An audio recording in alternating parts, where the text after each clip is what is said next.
Të nderuar teleshikues, mirëmbrëma.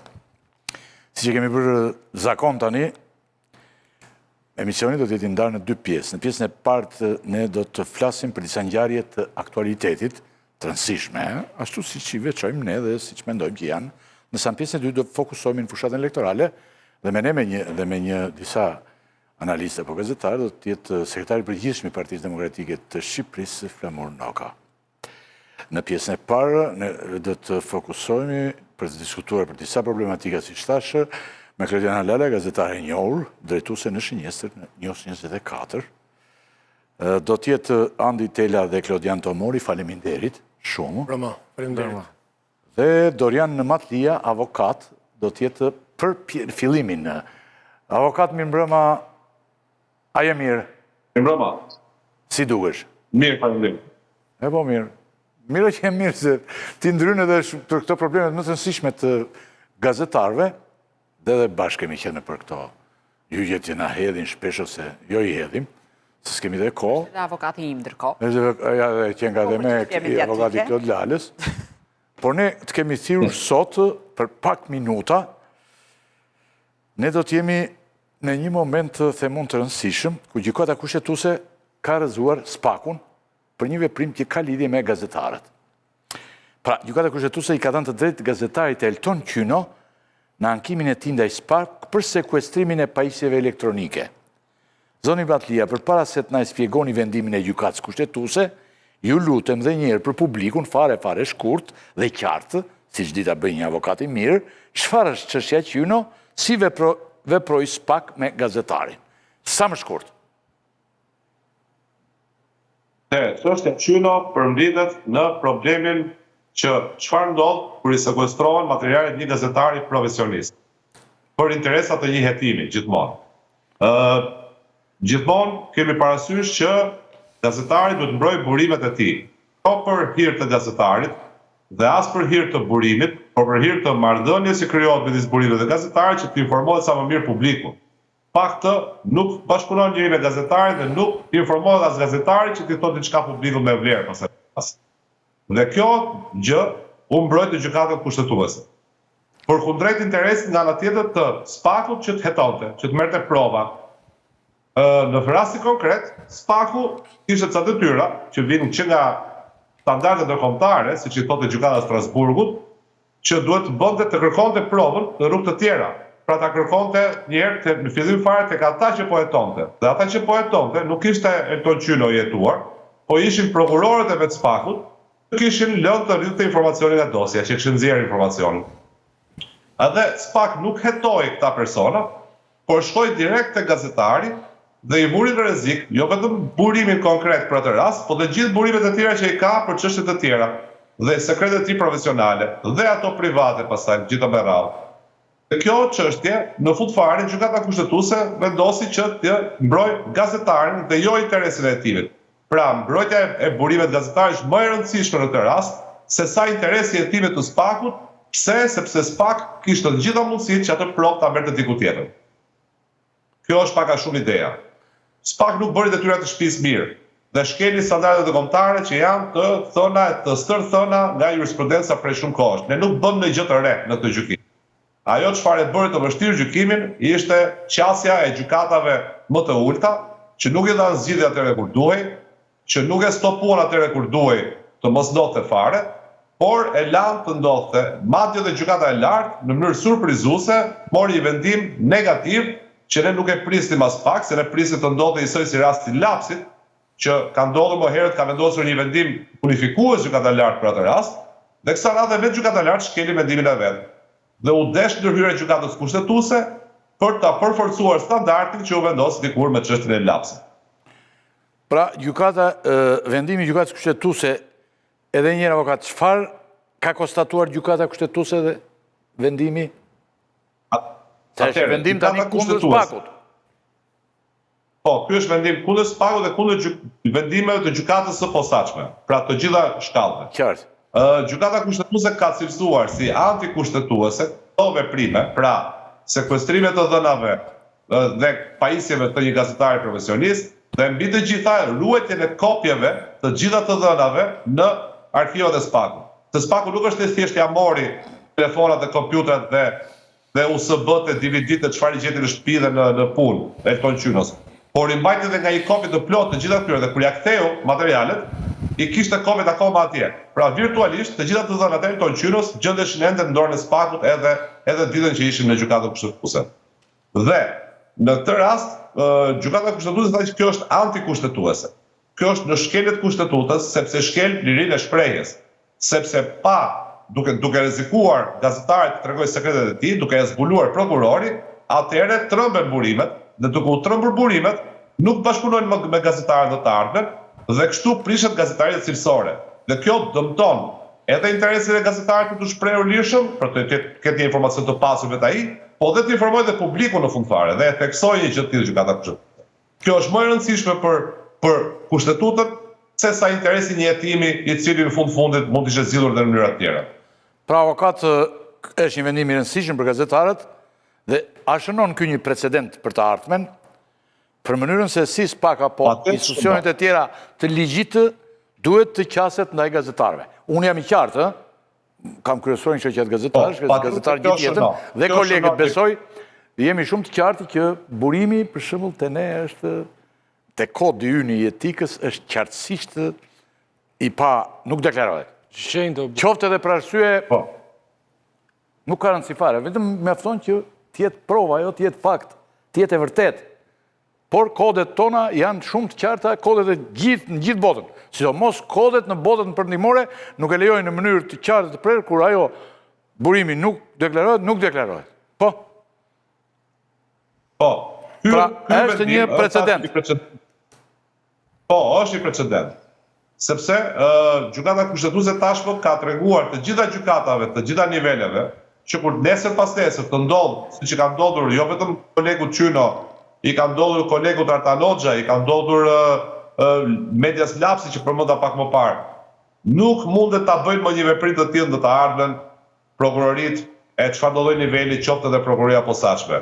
Pra nuk do ketë të drejtë të shkojnë te gazetarët dhe të rëmbejnë pajisjet e tyre dhe të futen në sekretet profesionale, të hyjnë tek jeta e tyre, pa pasur një rast tepër ekstrem ku SPAK-u, në rastin konkret, të ngrejë duart lart thotë unë nuk kam se ku e gjej në vend tjetër të provë. Në ato raste, kjo e drejta e mbrojtjes burime gazetareske kufizohet. Por kjo gjë në praktik nuk mund të ndodhë kurrë, pse se gjithmonë hetimi ka mundësi të tjera. Në rastin konkret, për shembull, ishin prokurorët e SPAK-ut që nuk ishin hetuar fare. Nuk u mor telefonat atyre, nuk u bë kontroll banese atyre, nuk u bë kontroll i vendit punës atyre, nuk u vu pajisje përgjuese atyre, e kështu me radhë. Po shkuan te gazetari. Nëse do të bëheshin siç duhet gjërat dhe siç do bëhen në të ardhmen prej këtij precedenti, atëherë gazetarët nuk do kenë më një rrezik të tillë që t'i rëmbejnë telefonat nga prokurorët apo nga oficerët e policisë gjyqësore, siç ka ndodhur deri të kaluarën. Ky vendim tashmë do publikohet në fletore zyrtare dhe do ketë vlerën e ligjit për gjitha gjykatat që tani e tutje. Dhe ma mërë mendje që gjykata kushtetuese do shpreh shumë qartë edhe në arsyetim të gjitha ato që mund sapo thash. Pra, avokat, përfundimisht, ne kemi një precedent dhe kjo tani do në favor të gazetarëve dhe është një gjë e mirë, është një ngjarje pozitive mund të themi. Atëherë, unë do të bëj një pyetje edhe, po të mos e mbajmë avokatin them unë. Jo vetëm një gjë me avokatin. Thuaja, po që se kënë gjë me avokatin patjetër. Do të në shumë e qartë që vendimi atakon SPAK-un, po mbi të gjitha atakon gjykatat që mbrojtën në vendimin e SPAK-ut. Pra, ajo që flitej, pra ai lapsusi freudian i Dumanit që gjykatat marrin vendimet siç ja kërkojmë ne, u zbatua në këtë rast. Pak a shumë, edhe në gjykatën e lartë. Por unë kisha të vendimi që nuk është zbardhur i plot, pra ne kemi vetëm ekstraktin e vendimit. Aty ka një moment që të krijon një lloj dyshimi dhe doja që ju të ma sqaroni si avokat. Aty thotë që, gazetari nuk duhet i tregoj burimet e tij, por ka një moment dhe thotë, përveç se kur ekziston një bazë e qartë ligjore që autorizon atë dhe një interes publik mbizotrues që e dikton atë. Si përkthehet për gazetarët këto fjalësi i gjykatës? Atëherë, është ajo që tash pak më parë, pra se kjo vjen nga jurisprudenca e gjykatës së Strasburgut. Dhe është të thënë shprehjesisht që vetëm në rastet kur prokuroria ka interes për të bërë hetim dhe i ka provuar të gjitha mënyrat për ta gjetur provën dhe nuk ka arritur dot ta gjejë. Dhe ja tregon dhe gjykatës gjitha përpjekjet që ka bërë. Dhe në ato raste, e vetmja mundësi betet që të pyesi gazetarin apo t'i marrë diçka gazetarit, të zëm i merr telefonin një moment, kopjon vetëm një të dhënë të caktuar dhe ja kthen telefonin, ose merr nga kompjuteri një USB, kopjon një fajl dhe ikën dhe shkon, merr provën. Pra domethënë, e para punës do ta bëj vetëm kur ngelet mundësia vetëm për të siguruar provën që duhet, dhe e dyta, duhet metodat bëhet sa më delikate dhe jo të hyri si ndodhi rasti konkret si Arusha dyqanin e qenturinave, që u fut domethënë dhe i mori gjithçka që gjeti. Kjo metodë, edhe sikur të ketë të drejtë spaku në kuptimin ligjor, përsëri metoda se si veproi ishte tepër brutale dhe ishte në shkeljet kushtetuese vetvete. Pra kemi shkelje në disa nivele në rasti konkret, që gjykata kushtetuese ku ta zbardhë vendimin do t'i tregojë gjitha me radhë. Unë them që në praktik kjo nuk mund ndodh kurrë, sepse gjithmonë prokuroria ka mundësi të hetojë në vende të tjera. Në rastin e lapsit kishte mundësi të shkonte atje ku kishin rrjedh të dhënat. Në rastin Qyno kishte mundësi atje ku kishin rrjedh të dhënat. Dhe jo të shkojë te gazetari. Prandaj them që gazetarit kjo në praktik mund mos i ndodh kurrë që të vjetë në një pozitë të tillë. Por gjykata kushtetuese detyruar ta thotë edhe një skenar të tillë që gazetarit ta dinë që nuk është kaq e pakuvizuar këtë drejt, por është e drejtë që i mbron ata në të gjitha rrethanat normale. Siç që mos ndodhin ato gjëra që kanë ndodhur deri më sot. Një gjë të re që nëse mund ta shtoj që ka ndodhur sot, një vendim tjetër gjykatës sot ka ndodhur i shkallës parë, ku përsëri Erton Qyro kërkoi tash për kthimin e dokumentave sekuestruara, se ne deri në gjykatën kushtetuese diskutonin çështjen e pajisjeve digjitale, kompjutera, telefona e tjerë. Ati u sekuestruan dhe 54 faqe dokumentacion, që ishin pjesa e kopjuar nga dosja që kishte rrjedhur informacionin, dhe gjykata vendosi ta urdhëroi spakun t'ia kthejë edhe këto dokumenta. Prokuroria kërkoi të mbrojë me idenë që këto janë materiale nga dosja, ai s'duhet i ketë, por gjykata arshyetoi që këto janë kopje e tij, se si i ka siguruar ai është punë e tij, nga momenti që ai ka disponuar të kopja ai duhet ta ketë tashmë. Sepse gazetari pra ka të drejtë të ketë dhe arkivën e vet dhe materialet e veta. Pra nuk mundet prokuroria të vendosë me kokën e vet se çfarë duhet të ketë gazetari në dorë dhe çfarë nuk duhet. E vetëm gjë që do të bëjë prokuroria është të ruajë informacionet e veta mos i dalin. Por këtë gjë spaku nuk e ka treguar këtë aftësi kaq të mirë deri tani, ka rrjedhur informacione vet dhe ta zgjidhë probleme brenda vetes vet. Por jo të merret me gazetarin. Gazetari ka bërë punën e vet mirë dhe ka të drejtë edhe dokumentat e paligjshme të disponojë në moment caktuar, që nga momenti që ai ka marrë dhe punën e tij si e ka marrë. Kjo është një fitore e re e sot. Okej, sigurisht. Avokat, falenderoj shumë, ishte një sqarim shtërus, domethënë, unë ju falenderoj edhe për arsyen tjetër të rëndësishme që ju jeni bërë pjesë e rëndësishme për të mbrojtur gazetarët në problematikat që ata kanë me shtetin apo me këdo tjetër. Falenderoj edhe për spjegim. Edhe një pyetje shkurt? Mund të pyes për diçka shkurt? Kemi jo shumë të gjatë, po megjithëse pyete. Jo, ajo, përshëndetje avokat. Unë kisha një pyetje kështu në praktik. Sepse ju e tha dhe vetë ishte rasti lapsi ku gjykata vendosi që burimi nuk preket, por prap prokuroria nuk e respektoi vendimin dhe e shkeli. Mbas këtij vendimi, a ekziston rreziku që të kemi sërish një rast të ngjashëm, pra a e pengon ky vendim në mënyrë përfundimtare prokurorin që mos t'i marrin gazetarit telefonin mos t'i rëmbej telefonin, mos t'i marri dokumentat, sepse në fund fare burimi mund t'jetë edhe në telefon, e kupton? Dhe ai po ta mori, ai ta ka nxjerr burimin, pastaj se do vendosi gjykata që ajo ishte e paligjshme, pra ky vendim a e ndalon prokurorin këte tutje që të hyj dhe t'i marri me zor gazetarit materialet? Po, prokurori mund të bëjë gjëra të paligjshme, po themi, ama me ligj nuk ka më drejt ta bëjë gjë të tillë. Ka drejt vetëm ta marrë, po nëse gazetari është duke u hetuar vet pastaj për ndonjë krim që ka bërë gazetari, kjo është tjetër histori. Por gazetari në kushtet që është thjesht i raportues i lajmit, që nga ky moment e mbrapa nuk do ketë mundësi për prokuroria të bëjë. Është duke duar vetë, është pandehur, është i hetuar. Avokat, gjithsesi të falenderoj shumë për, siç thash, për përgjigjet që ne të kërkojmë dhe me pakursim. Faleminderit dhe do jemi herë tjetër në studio bashkë. Faleminderit, natë mirë bashkë. Atëherë nga dy fjalë për... Unë dua të ndalem pak këtu. Ylli, mendoj që është një vendim që bie, domethënë është në përputhje të plotë me vendimet e marra nga Gjykata Evropiane për drejtat e njerëzit më herët, patjetër që gazetari duhet të jetë i mbrojtur për të mos e treguar veprimin dhe institucionet duhet të jenë të kujdesshëm në mënyrë kategorike për mënyrën se si e trajtojnë gazetarin, jo vetëm prokurorit, por edhe institucionet e tjera, sepse shpesh në Shqipëri ndodh që gazetari është i pari njeri sulmuar në momentin që mund të ketë një materiale apo mund të bëjë një shkrim që synon interesat. Por nga ana tjetër, ky është edhe një moment reflektimi për të kërkuar një gazetari të përgjegjshme, sepse ju e dini që në Shqipëri, sidomos për hapja shumë portaleve ose faqeve të pa autorizuarave, po denigroj njerëz, nuk po flas këtu për gazetari investigative cilësore e tjera me radhë.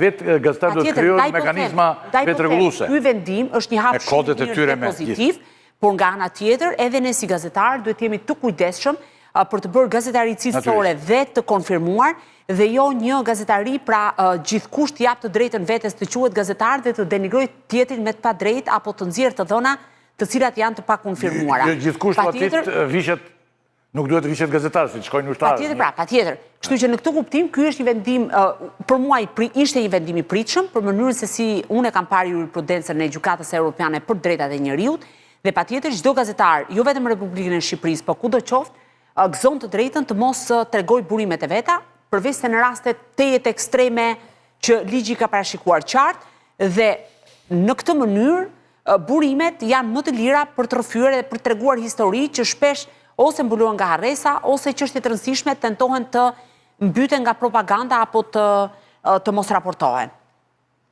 Kemi në një fare shkurt?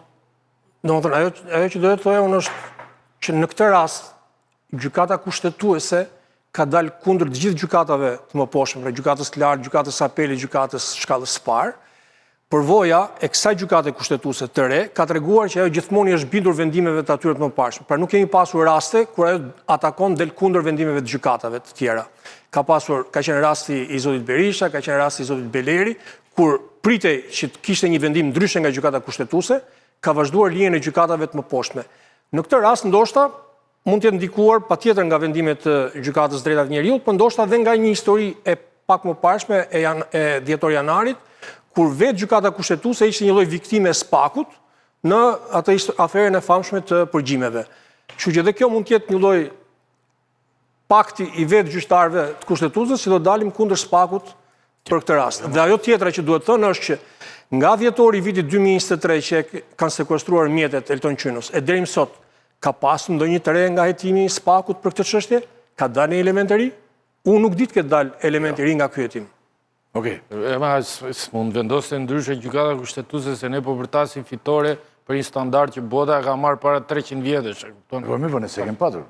Ke drejt. Ke drejt ti, po tani ne nuk e kemi patur dhe por institucionet e tjera, shtetet e tjera, sepse gjykata europiane ka praktika të konsoliduar në këtë drejtim, ka vende të cilat kanë shkuar deri atje për të marrë.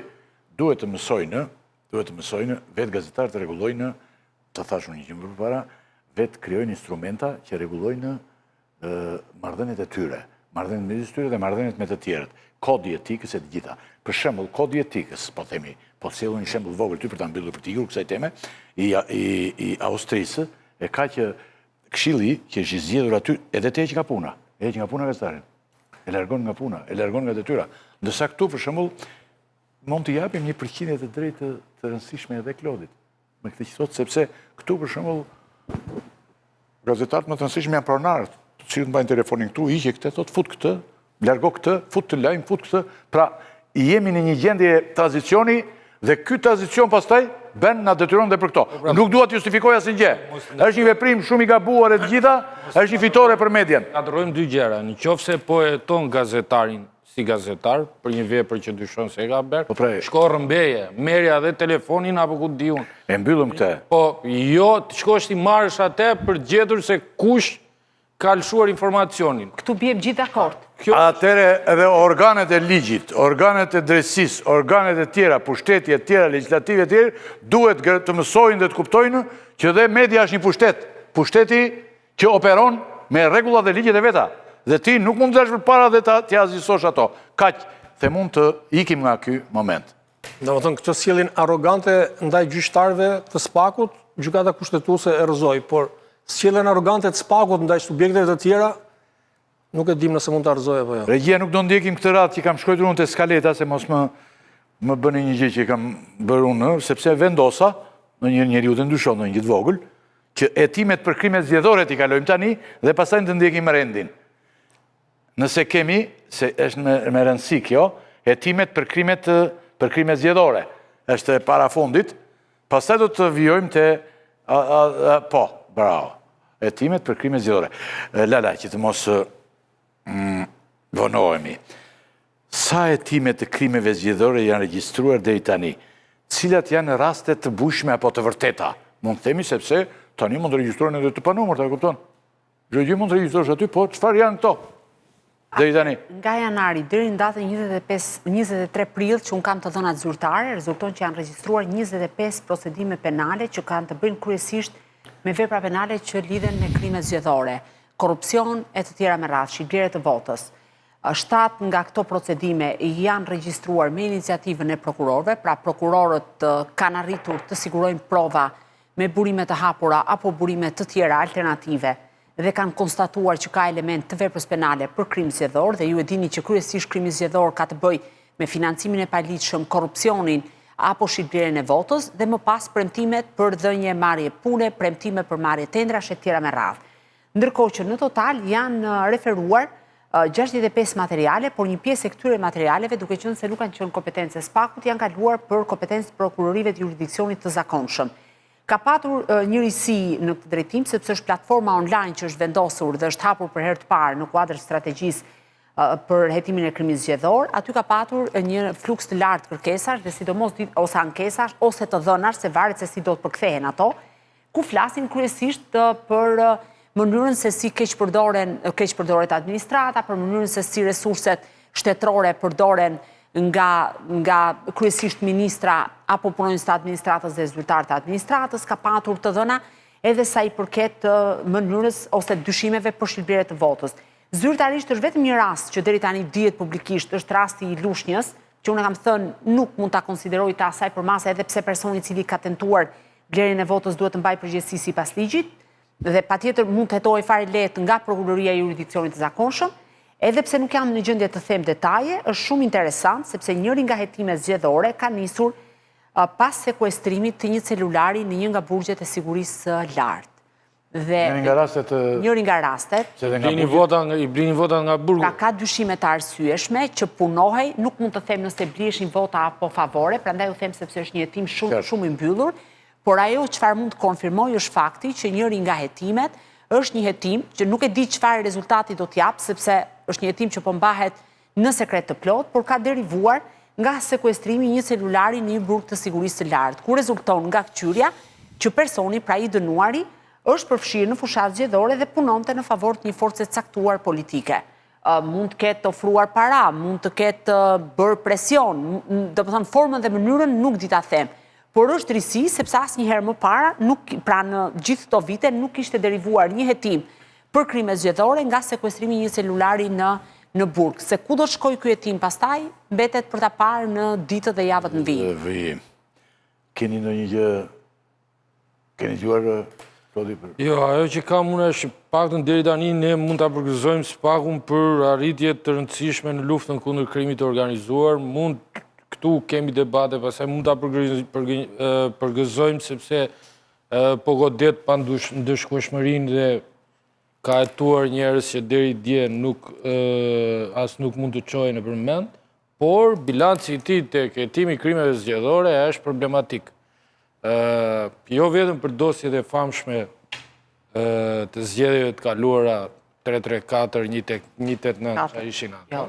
184 dhe 339. 184, 339, por edhe për faktin që nuk kemi parë asnjë hetim domethënës dhe këtu krime zgjedhore ndodhin ditën për diell, që nga përdorimi i administratës merren drejtorët e agjencive shtetërore dhe dalin nëpër fushat. Ata administratorë janë menaxher kompanish apo agjencish shtetërore, ndërkohë dalin fushat dhe duket sikur nuk ndodh asgjë.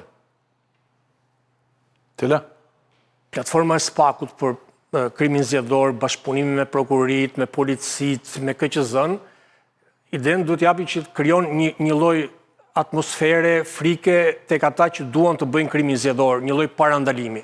Dakor? Por deri në momentin e datës 11 maj, nëse ne nuk kemi raste specifike të bëra publike nga SPAK-u, atëherë kjo do jetë një gjë pas zgjedhjeve që do jetë si ato kutit që merren nga KQZ-ja për të konfirmuar nëse i është vjedhur në një vot apo nuk është vjedhur në një vot nga komisionerët. Nëse SPAK-u nuk arrin të zbulojë raste specifike dhe t'i bëj publike përpara 11 majit, atëherë do jetë një gjë e gjitha një gjë fasad, si shifrat që thot Klodi sot që janë 65 raste, po nga 65 raste ne nuk kemi asnjë rast të bërë publik ose asnjë veprim publik të SPAK-ut i cili nga një anë edhe sjell parandalimin e asaj që mund ndodhi deri ditën e votimeve. Gjetën një herë Nadien Lushnjë që lindë vota për opozim. Në fakt, Edhe në zgjedhjet lokale u fituan që fitoi qeveria 60 bashki, vetëm atë të i marrës kapën që po blinde vota. Vite, në thënë, vjetë si thuaj gjithmonë të Alexhiu. Alexhiu është gjithmonë në një gjendje të vështirë. Tani, pra, por pritet, Lala, që duket ka një stepje, ka një frikë, me këtë që hyri SPAK-u në këtë gjithë. Dhe me frikë vjen pak. Me që dëgjojmë, po ne dëgjojmë, komunikojmë një gjë, nuk kanë frikë, po veprojnë. Nuk kanë të Por ne thjesht mund ta dëgjojmë. SPAK-u ka për detyrë ta zbulojë, edhe ta ndjek. Unë kam një pritshmëri në fakt që në disa drejtime SPAK do ketë disa goditje sa i përket hetimit krimizgjedhor. Dhe kjo do lidhet duke goditur disa grupime kriminale, mund të ndikojë në mënyrë të drejtë për drejtë edhe në mënyrën se si do të zhvillohen zgjedhjet. A premton koha, këtë s'di ta them se gjërat janë duke vijuar, por në informacionet që kam në disa qytete është duke vijuar dhe është duke më saktë duke vëzhguar dhe përgjuar koordinator të shtabeve elektorale apo të partive politike, kështu që në këtë kuptim, për shembull rasti i Elbasanit, ne kemi disa biznesmen të cilët janë kontrolluar në kuadër të një procedimi tjetër, por që sigurisht për shkak kontrolleve të përgjimit dhe vëzhgimit vazhdueshëm, për shembull këta personazhe do ta kenë vështirë për të përfshirë në historitë e korrupsionit apo shitblerjes së votës.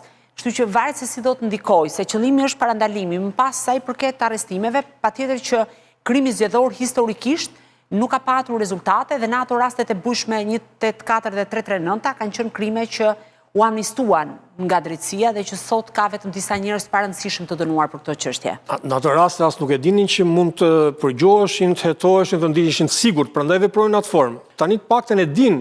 Tani jam më të kujdesshëm normal. Atëre, kalojmë në një moment tjetër, jemi duke pritur procesesh këtë tani, këto 2 javë sa vjen dhe çdo sekond që kalon e ndërlikon situatën, e nxjerr atë, e zhvillon dhe ne mund të presim momente të tjera. Zonja Lala tani, a ka zhvillime nga atentati i Lundrës, sepse këtu ndodh një atentat, bie domethënë, bashkohet ajo e bashkuar ato të legjës sa kohë me këtë të Tiranës e të gjitha, por pastaj mbaroi. Derisa të vijë atentati tjetër. Ka ndonjë zhvillim? Tani vetëm zhvillim është që gjatë këqyrjes pas ngjarjes që ndodhi në Lundër, ku nga breshëria Kalashnikovit u plagosën 4 persona për fat keq, ngjarje shumë e rëndë duhet thënë, sepse 2 prej personave që ishin në automjet janë 2 fëmijë të mitur, përkatësisht 11 dhe 17 vjeç. Unë kam folur edhe tek ju në të hënën që kaloi, dhe 2 janë në këndvështrimin tim. Është e patolerueshme që krimi organizuar të guxojë dhe të ngrej dorën mbi fëmijë. Është plagosur sikurse e kemi thënë edhe një 19 vjeçar student në Britaninë e Madhe dhe shoferi i familjes Demiraj. 2 djemtë e plagosur janë djemtë e pronarit të kompanisë Pelikani Security.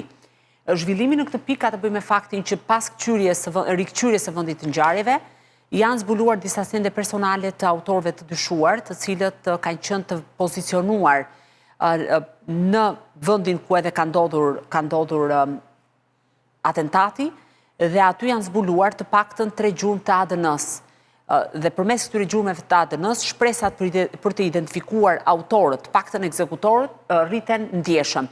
Ndoshta nuk mund zbulohen sot sepse mund të mos jenë skeduar më herët, por mund të ketë një moment të caktuar, fakti që policia e shtetit ka ADN-n e tyre në databazën zyrtare, do të thotë që probabiliteti për të zbuluar këto personazhe dhe këto ekzekutor është shumë i lartë. Pra mund të krahasohet me ata personat skeduar, mund të jetë një moment rastësor që personi mund të shoqërohet për një vepër tjetër e tjera me radhë, çka do të thotë rriten shanset.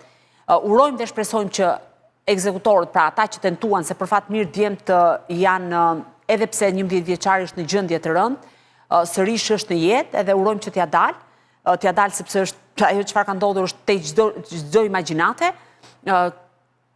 Problemi është që policia e shtetit nuk duhet të ndalet vetëm tek ekzekutorët, duhet të shkojë deri tek personazhet që urdhëruan këtë krim të shëmtuar sipas meje. Sepse edhe nëse mund të kapen ekzekutorët, duhet patjetër të punohet fort dhe të hidhet dritë mbi këtë ngjarje të rëndë. Ju thatë që u lidh me Lezhën. Ka dyshime të arsyeshme që policia dhe prokuroria besojnë vërtet të paktën deri më tani që shënjestrat nuk ishin fëmijët, por ishte dikush tjetër. Unë kam dhënë sqarime edhe tek ju, edhe kam bërë një lloj rezumeje, megjithatë i takon hetimit të sqaroj se kush ishte shënjestër e atij atentati, edhe për faktin që janë plagosur disa të rinj të cilët nuk kanë pasur asnjë rekord kriminal në jetën e tyre. Edhe sikur ta marrin mirëqen që babai i 2 djemve të miturve mund të kishte probleme, nuk justifikohet kurse si të qellosh mbi 35 plumba, mbi 2 fëmijë të pafajshëm, njëri që ishte 11 vjeç dhe atë ditë kishte festuar ditëlindjen. Dhe ajo çfarë më shqetëson më shumë pas gjithë kësaj që ndodh është heshtja shurdhuese jo vetëm e policisë së shtetit, por edhe e mbar politikës. Nuk kam dëgjuar, apo e shoqërisë, nuk kam dëgjuar asnjë politikan, edhe pse janë në fushat, asnjë zyrtar të policisë, asnjë njeri publik që të dalë dhe të kërkojë zbardhje të kësaj ngjarje. Domethënë të guxohet sot që krimi organizuar të marrë Kalashnikovin dhe qellojë mbi fëmijë të pafajshëm dhe askush mos reagoi, vetëm në Shqipëri ndodh kjo. Kudo që t'ishte kjo, kudo të kishte ndodhur kjo ngjarje, do të ishin qytetarët në rrugë, cili do qoftë motivi. Nuk dua të hyj motivit se unë nuk jam hetuesi as prokurori. Por fakti që qellohet mbi një automjet ku janë 2 të mitur, një djalë tjetër tërësisht i pafajshëm, shoferi që ka rrezikuar jetën për gati 2 kilometër për të shpëtuar plumbave dhe askush nuk reagon, kjo është absolutisht tregon për një shoqëri që ka rënë në gjumë të thellë, në letargji dhe nuk i bën përshtypje kësaj shoqërie as fakti që një fëmijë është po lufton mes jetës dhe vdekjes në një spital në Itali. Me që jemi në këtë fashë të krimit, ka dëshmuar Dritan Rexhepi, një nga figurat e shumë të rëndësishme të botës së krimit. Çfarë ka dëshmuar? Çfarë ka deklaruar? Tani Dritan Rexhepi u ekstradua nga Turqia pak muaj më parë, është përballet për herë të parë me drejtsinë shqiptare për akuzën për rrëmbimin dhe zhdukjen e Jan Prengës në vitin 2020. Është ndoshta personazhi më i shumë përfolur në këtë histori, për faktin edhe për shkak të ngarkesës që ai kishte, i arrestuar në Ekuador, i dënuar atje për trafik droge, kishte krijuar një jetë ndërkohë që ishte brenda burgut, nga ana tjetër ishte arratisur nga disa burgje, jo vetëm në Shqipëri, por edhe në vendet Bashkimit Evropian, dhe kjo është hera e parë, i dënuar me 25 vite në mungesë, dhe kjo është hera e parë në fakt që Dritan Rexhepi jep versionin e tij në lidhje me rrëmbimin dhe zhdukjen e Jan Prengës. Patjetër që ai mohoi akuzat, pretendoi që nuk kishte asnjë njohje dhe lidhje me Gentian Doçin Funiqin. Duhet kemi parasysh që Gentian Doçi Funiqi është shkodrani i cili akuzohet si bashkëorganizator nga ana e SPAK në rrëmbimin dhe zhdukjen e Jan Prengës. Ai konsiderohet ndoshta ndër narkotrafikantët më të rëndësishëm shqiptar që ka operuar në disa vende të Bashkimit Evropian dhe ka patur aktivitet jo vetëm në Itali, në Norvegji, por edhe në vende të tjera. Ajo çfarë më bën përshtypje është që në rastin e Gentian Doçi Funiqit, sot që ne flasim, edhe pse policia e shtetit ka sjellë një njoftim gati 1 vit e gjysmë përpara, ndoshta 2 vjet, që është arrestuar dhe ndodhet në një burg në Spanjë, deri në këto momente nuk ka patur dhe nuk e kuptoi arsyeën asnjë përpjekje për ta ekstraduar këtë person, ndërkohë që babai i 3 fëmijëve, tërësisht i pafajshëm, trupi i Jan Prengës pra nuk dihet ku është zhdukur, dhe sot për atë ngjarje nuk kemi asnjë të dënuar, sepse Dritan Rexhepi, Gentian Doçi Funiqi dhe 4 shkodrani që kanë bërë rrëmbimin janë duke u gjykuar në proces, po ashtu është duke u gjykuar në një proces të ndarë pronari Golden Resort Altin Hajri, ku mbaj trupi i pajet Jan Prengës, dhe mund ta them që unë kam publikuar pamjet në atë kohë dhe kam ekspozuar me fytyra 4 shkodranët, 5 persona të cilët kanë marrë pjesë në rrëmbim, dhe nuk pati asnjë reagim në atë kohë. Sikurse aty rezulton edhe Altin Hajri teksa dëmton kamerat e sigurisë. Pra është një krim monstruos, është marrë peng një person i cili nuk kishte asnjë lidhje me aktivitetin kriminal të vllajt të tij, bëhet fjalë për një sasi të madhe droge të grabitur në Britaninë e Madhe, sasi e cila i përkiste kryesisht Gentian Doçi Funiçit, por edhe një pjesë Dritan Recepit.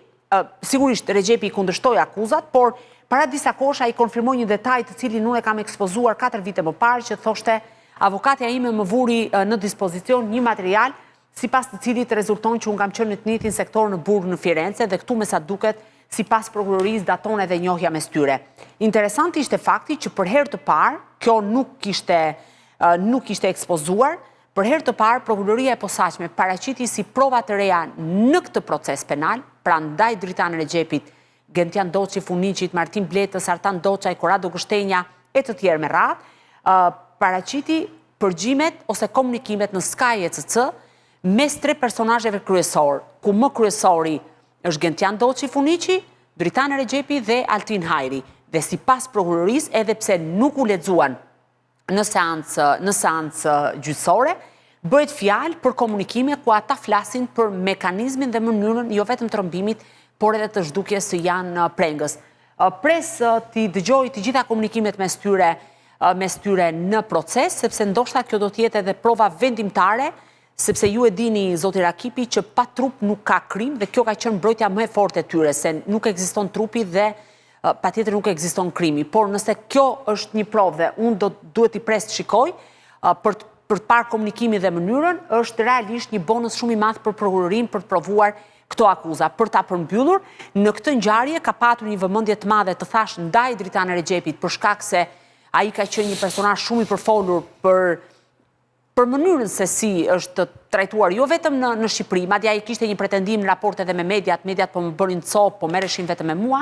Në fakt, bashkëorganizator në këtë krim është edhe Gentian Doçi Funiçi, por duke qenë se nuk kishte në një farë mënyre emrin ose ndoshta jehonën e Dritan Recepit, ndoshta nuk ka zënë vëmendjen kryesore të mediave, por duhet thënë që për sa i përket peshës në narkotrafik, Gentian Doçi Funiçi është në këndvështrimin tim thuajse i barabartë sa i përket mënyrës ose trafikimit të tonelatave të kokainës nga vendet e Amerikës Latine në drejtim të vendeve të Bashkimit Evropian.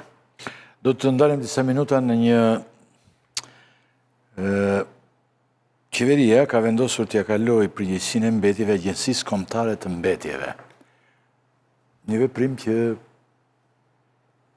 unë kam thirrur Klodion Tomorin, i cili është në sajtin e vetë është marrë posaçërisht me këtë problem për të marrë sqarime. Duket sikur qeveria ka lanë duart me incineratorin. Çfarë është kjo ngjarje konkretisht? Të ndalojmë edhe këtu pak minuta. Zoti Tomori, çfarë është kjo? Çfarë do thotë kjo për incineratorin? E para, nuk është vetëm larje duarsh, por është diçka tjetër që lidhet me të ardhmen. Çfarë ka ndodhur në inceneratorin e Tiranës? U paguan parat, nuk u ndërtuaj incineratori, dhe tani janë bërë mbetjet kapica atje, nuk ka me vend. Agjencia që administron landfillin, Agjencia e pasurive të sekuestruara, ka marrë vendim që të mos pranojnë me, dherat nuk pranojnë me. Ndërtuesve u kanë thënë që dera nuk hapet me, dhera dhe inertet, dhe këta kanë filluar i edhin ku të gjenë... Se s'kan ku shkojnë dhe? S'ka me vend. Këta tani i edhin në përlumente e Tiranës dhe ku të gjenë vend pa kriter. Tani çfarë do ndodhë? Pra, ne paguam 100 milion euro, sa janë paguar deri tani, dhe nuk u zgjidh problemi mbetjeve, problemi është aty. Dhe tani duhet gjetur një vend i ri për të edhur mbetjet. Inertet, dherat, por edhe mbetjet, kam përshtypjet edhe mbetjet urbane, sepse atje po ezaurohet çdo kapacitet, se nuk ishte parashikuar për landfill ajo, ishte parashikuar për incinerator, ato gjërat aty do digjeshin, do prodhonin dhe energji, dhe do vazhdonte, pra nuk saturohej asnjëherë. Tani nga që nuk u ndërtuaj incineratori, ka lindur problemi çfarë do ndodh tani. Dhe këta kanë gjetur, krijuan këtë agjensinë, që quhet Agjencia Kombëtare e Ekonomisë së Mbetjeve në mars të vitit kaluar, dhe tani i kanë dhënë përgjegjësinë e menaxhimit mbetjeve. Me pak fjalë, vendimi thotë që kjo agjencia do lidhë kontrata për gjetur zgjidhje për punën e mbetjeve. Po përflitet lart e poshtë që mund të ketë një licencë të ri për landfill të ri në për Tiranë, privat, dhe është kjo agjensia që do lidhi kontratën me privatin e ri ku do shkojnë ndërtuesit të edhin vetjet, dherat. Pra, pse kjo lëvizje pikërisht tani? Sepse shiko që ka ndërë. Shara ka mbaruar, është ezauruar totalisht e para jemi në emergjent. E dyta, ajo që ka ndodhur është një rast, është pa precedent dhe nga njëra anë duke e pabesueshme. Që nga marsi i vitit 2022, mbetjet nuk kanë qenë në fushën e përgjegjësisë asnjë ministrie. Janë lënë jetimur, nuk kishte njeri që të merrte vendimmarrje. Prandaj u bë ai marifeti pastaj që nuk funksiononte njësia e mbikëqyrjes së zbatimit të projektit. Ajo pa mundsoj ose më saktë, ajo mundsoj këtë ajo nuk e kontrollonte apo ndërtohej apo jo incineratori. Po, dhe mundsoj pagesën e parave, ndërkohë që aty nuk ndërtohej gjë, parat vazhdonin, dhe mbasi e lanë 3 vjet rresht jashtë çdo përgjegjësia, shqisoj sikur të lihet energjia pa mos ketë autoritet për të vendosur për energjinë, ose për rrugët. Këtë gjë bën me mbetje. E hoqën në 2022 nga Ministria e Infrastrukturës dhe Energjisë, ishte kompetencë e Ministrisë Infrastrukturës, por nuk e vuna askund. Dhe gjatë gjithë kësaj kohe ka padur përplasje të mëdha mes Ministrisë së Infrastrukturës nga njëra anë dhe Ministrisë së Mjedisit dhe Turizmit nga ana tjetër, sepse Ministria e Mjedisit dhe Turizmit nuk pranonte ta merrte në përgjegjësi, sepse ishte çështja e inceneratorit. Të gjithë e dinin që kujt do t'i vite kjo përgjegjësi, do të kishte nga mbrapa, po ata dhe në nxehtë të inceneratorit do duhet merrte vendime për çështjen e inceneratorit. Dhe erdhën deri në këtë pikë që krijuan një agjenci dhe e kaluan aty. Kanë vënë një drejtor Ersi Sulejmani, i cili ky është ai që bëri sherrin në Shkodër i pasos. Sherrin në Shkodër me që i drejtuan armën. Po ndërkohë mbi atë ka patur dhe akuza dhe denoncime shumë forta nga opozita. Tani Lala, po jes. Okej, më fal. Ç'po ndodh me hetimin për incineratorin e Tiranës? Ka të reja? Se dakord bëjnë kërkalimi. Të paktën nuk kemi ndonjë të dhënë konkrete që mund të ketë zhvillime. Sigurisht që unë vazhdoj të qëndroj idesë që kam thënë që në krye të herës. Shqipëria është një emergjencë mjedisore. Unë ju kam nxjerrë një shkresë nëse e mbani disa emisione më parë ku bashkitë e qarkut janë informuar ose më saktë ju është kërkuar të bëhet ndarja mbetjeve në burim. Situata në landfillin e Sharrës është katastrofike, duhet thënë, edhe besoj që shumë shpejt do të jetë një bombë dhe një minë me sahat për qytetarët e Tiranës, dhe askush nuk merr masa. Për mua kjo pjesa që ja kanë kaluar një agjencie është thjesht që të heqin përgjegjësi nga vetja, dhe në informacionet që kam mes kësaj agjencie, por edhe institucioneve tjera dhe agjencisë për sekuestrimin e pasurive të sekuestruara dhe për administrimit të pasurive, që sekuestrohen dhe konfiskohen, ka patur një konflikt shumë të fortë, sepse agjensia, edhe pse ishte ndërtuar dhe ishte ngritur ose krijuar, nuk merrte përsipër të merrte, pra të bënte kontrata apo të merrte me këtë çështje. Pra, ideja është që është bërë në kaq vite ping-pong, sepse askush nuk guxon të fusi duart në një çështje që jo vetëm është patate e nxehtë, por automatikisht mund të përbëj premis për ta çuar në burg.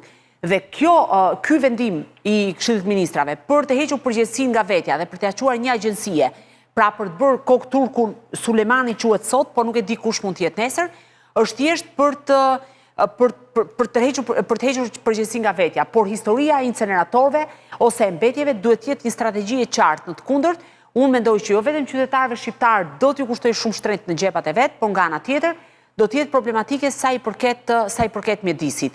Dhe këtu nuk është vetëm se dakord mori prokuroria dhe i arrestoi dhe 5 të tjerë dhe 6 të tjerë dhe 10 të tjerë. Unë mendoj që qeveria nuk mund të sillet me një sy qorr e një vesh shurt, sikur në Sharr nuk ka ndodhur asgjë, por të ulet dhe të bëjë një strategji të qartë për mënyrën se si do trajtohen mbetjet në qytetin e Tiranës dhe në bashkitë e qarkut, sepse është shumë problematike ylli. Domethënë po të shikosh, po do dalet dhe shikosh se çfarë ndodh në Lumejt në përvend, kupton që inertet po hidhen kuturu dhe po shkatrohet komplet vendi nga fakti që pjesa më e madhe ndërtuesve, duke mos patur ku t'i depozitojnë dherat, janë duke i hedhur nëpër Lumejt. Pra, sot që flasim, po kryhet krim ditën për diell dhe askush nuk reagon. Dhe do vi një kohë ku ne do flasim pikërisht si për inceneratorin, ku bërtitej më të madhe që ka incenerator, ku sot jo vetëm nuk ka incenerator, por edhe landfilli është të mbushur dhe duhet të gjejmë një fushë tjetër për të hedhur mbetjet, të cilat do na kushtojnë 2 fish, 3 fish, 5 fish. Lala, me që jemi pikërisht këtu te inceneratori, kam një gjë të Velia dhe kjo 5D. Tani tek Veliaj, te zoti Veliaj pati një seancë ditën e djeshme për informacionin 2 mujor. Prokuroria pretendoi që ka kryer 112 veprime hetimore, siç janë kontrolle, marrje në pyetje të personave, qyre të celularëve tjera me radhë. I paraqiti këto si argumenta duke pretenduar që masa ndaj zotit Veliaj duhet vijoj. Avokatët e kundërshtuan, nuk kishin bërë kërkesë për zëvendësim mase, por gjatë seancës kur u pyetën nga gjyqtari se çfarë qëndrimi kanë, ata thanë që asnjë nga këto prova nuk lidhet me zotin Veliaj dhe përrjedhoi duhet të ndryshohet masa e sigurisë, por gjykata vendosi ta linte në fuqi masën. Ndërkohë sa i përket 5D-s, njëri nga fraksionet e dosjes u shpall pretenca dhe më pas duhet parë që asnjëri prej atyre personave qesharake duhet thënë nuk shkon në burg, sepse për të gjithë si për Debora Keqin edhe për antarët e KVO-s, që ishte bërë një tender dhe ishte favorizuar kompania 5D që kontrollohet nga Ridi Qato si pas SPAK dhe nga Ridi Molla më falte me Reglen Qato. E që i thojtë mos hajmë në i burg. Po, ajo e parkingu të stadiumit Dinamo, parkingu. Dhe në gjithë këtë histori është që asnjëri nuk do shkojnë në burg sepse u pezulluan dënimet. Pra u kthye nga kaposhin në një fel, i themi ne.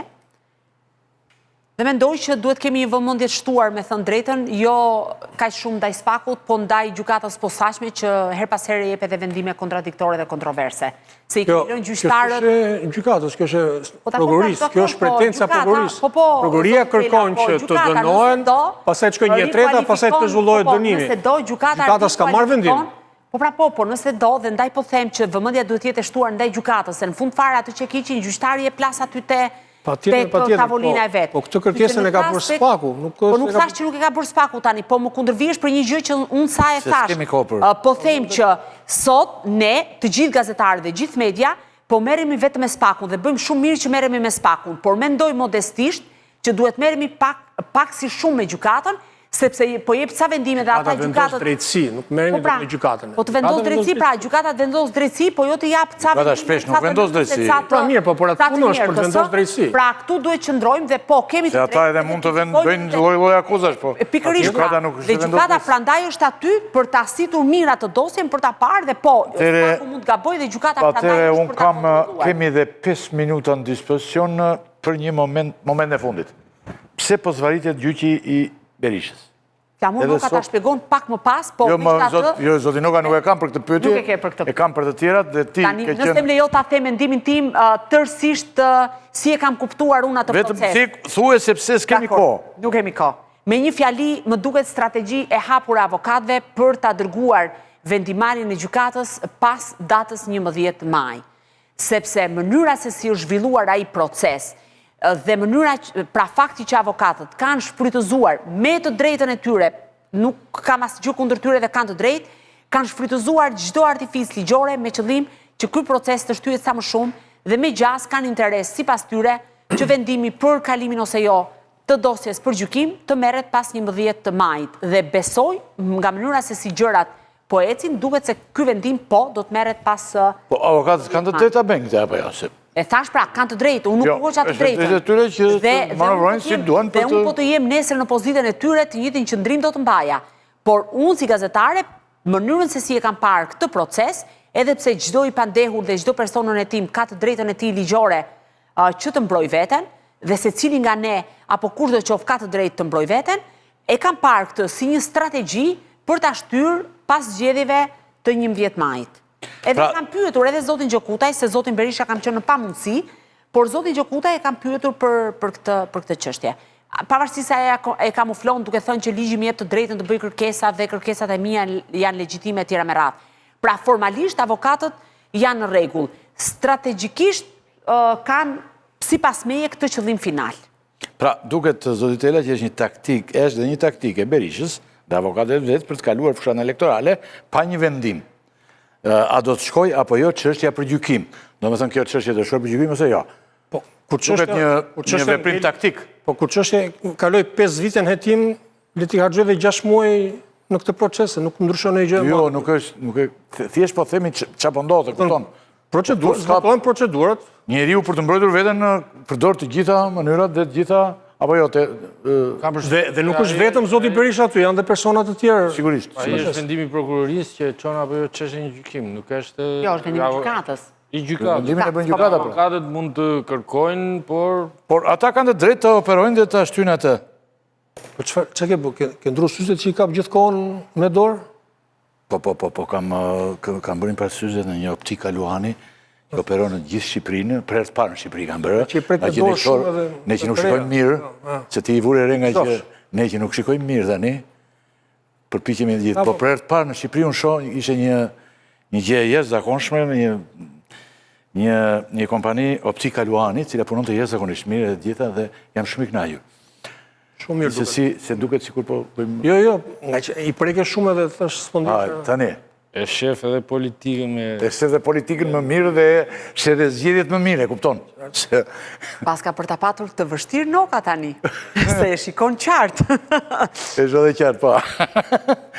Tani, të nderuar teleshikues, unë mendoj që kaq ishte pjesa e parë, ku ne u përpoqim të sillim disa informacione nga aktualiteti, për ta parë, ju lutem, nuk do ta dëgjoj zhurmën aty. Pra, për të parë dhe për të ndoqim disa nga momentet e rëndësishme të aktualitetit, dhe unë falenderoj dy klodët, Lalën dhe Tomorit, faleminderit shumë, Tela do vjoj të qëndroj, dhe do të kalojmë pas publicitet me njërë në pjesën e dytë, ku po bën zhurmë jashtë, më troqi vëmendje dhe më shtumë dhe mua, destabilizoj Flamuri. Po ky gjithmonë ka filluar të bëj shumë zhurmë, Flamur Noga. Ka ardhur dhe bën zhurmë shumë të madhe. Po vërtet. Publicitet rikthehemi.